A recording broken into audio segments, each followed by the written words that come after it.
Hey everyone, it's Ben Hardy here, and in today's we're going to be looking at the baseline Wagoneer. This is actually really good value. Before we get in this video, I want to give a huge shout out and thank you to the Doug Smith here in American Fork for giving me some time with this Wagoneer. I'll include a link to their website in the description down below. Also include a link to my car buying guide. Let's get into it.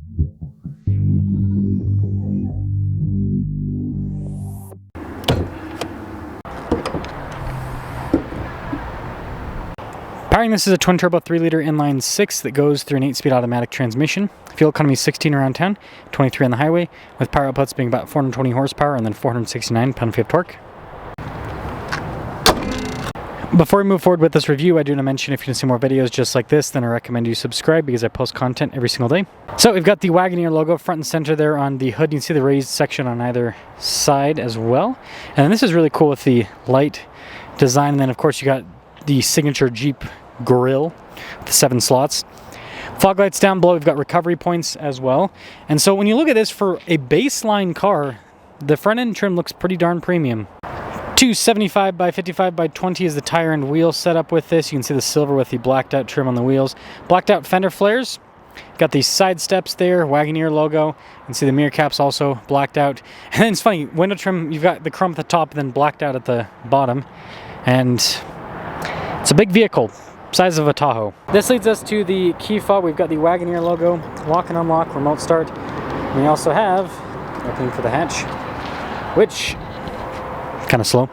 But once you're back here, you'll see again very similar space to a Chevy Tahoe that this competes against. We've got a little 12 volt here in the back, and then with the third row folded down, I mean, you've got tons and tons of space. You also notice we got a little USB port and vent there in the back for the third row, and then you can very easily fit adults in the third row. There's also lots of headroom back there as well, so it's just a practical vehicle from a passenger perspective.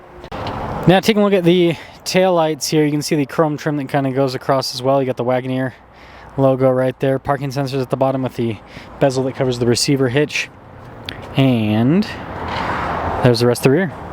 Now this leads us into the passenger area. So, soft touch up top, down below you can see the stitching that goes there.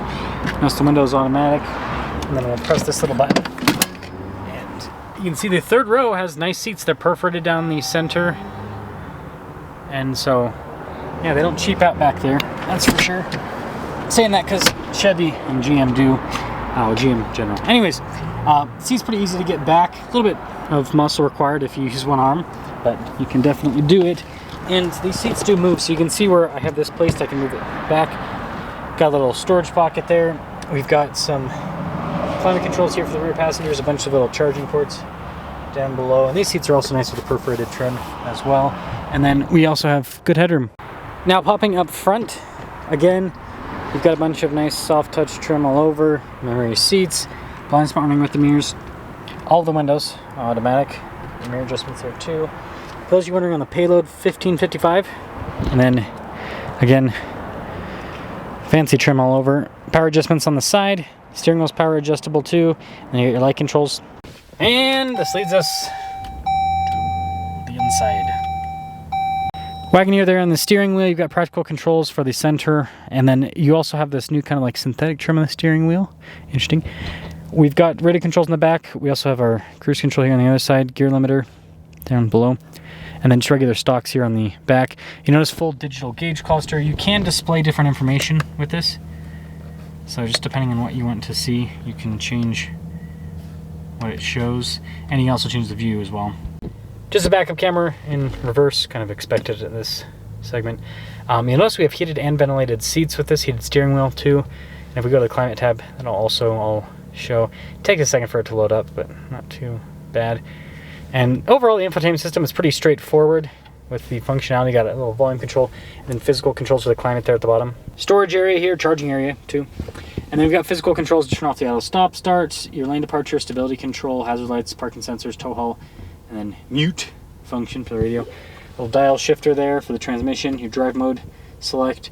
I've got a couple off-road modes and then sport mode as well. Four-wheel drive low there, as you can see, which I accidentally pressed it, my bad. And then we also have like our little off-road cruise control, and then the center console, pretty big. Nice trim on the top of this whole setup. General, and then you got nice stitching there on the dash. No center for anything. Now this leads us to the pricing. So this is just a Wagoneer with the heavy-duty trailer tow package. So it has a 392 axle ratio. $67,410 is the total pricing on this particular one after destination and everything. Which, you look at this price-wise and the options it has, it's a much better value compared to the GM trucks and even Ford. Let's see how it performs. Well, entry-level Wagoneer. I mean, it starts at 62 grand, by the way, so it's not like it's any more expensive than the GM starting out. This one's just a little bit more because of the heavy-duty tow package, which I think is worth it. I think the 392 axle ratio is worth getting. Ah, gotta love ventilated seats.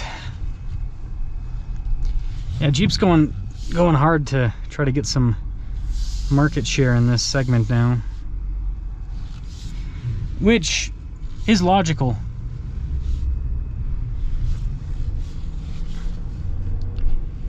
Because these big body on frame SUVs are not as expensive to make as a crossover, this unibody, and boy oh boy can you sell them for a lot of money, right? Boom! Good suspension dampening.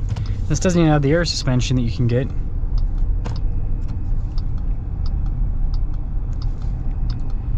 Man, these big body and frame SUVs just drive so well. They're comfortable.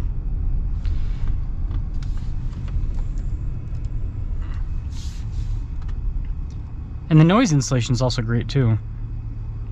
I think they do. Yeah, it's not quite as thick as the Grand Wagoneer, of course, but they do a little bit more up front, at least in this. In the Grand Wagoneer, they do it all the way to the back with the acoustic glass. It's pretty quiet inside.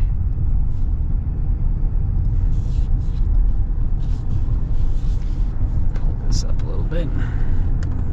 And this inline 6 is very smooth. And it's got some power. Wow. Yeah, it rockets. It's very impressive.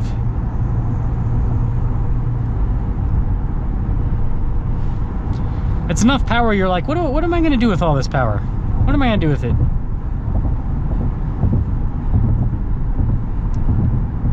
So, I think this is like the best entry-level full-size in terms of value. I know a lot of people still argue for Ford and for General Motors, and probably not Toyota at this point. Maybe they will. But the Sequoia's backseat area and storage area is just a nightmare. But yeah, it's just General Motors. I mean, I'm trying to remember that the entry-level Tahoe that I reviewed was not too off in terms of pricing on this. And if I remember right, it had cloth, so no ventilated seats. Still looks pretty nice on the outside, but yeah, just a lot fewer features. So it's like with Jeep, you're getting basically, I think with a Tahoe, to get this amount of equipment, you've got to spend like, because they're pretty stingy on the cooled seats. Probably got to spend like 75-ish. Maybe I'm wrong, but you got to spend quite a bit more money. Maybe even almost 80. So, you know, some of you might not care, but from my perspective,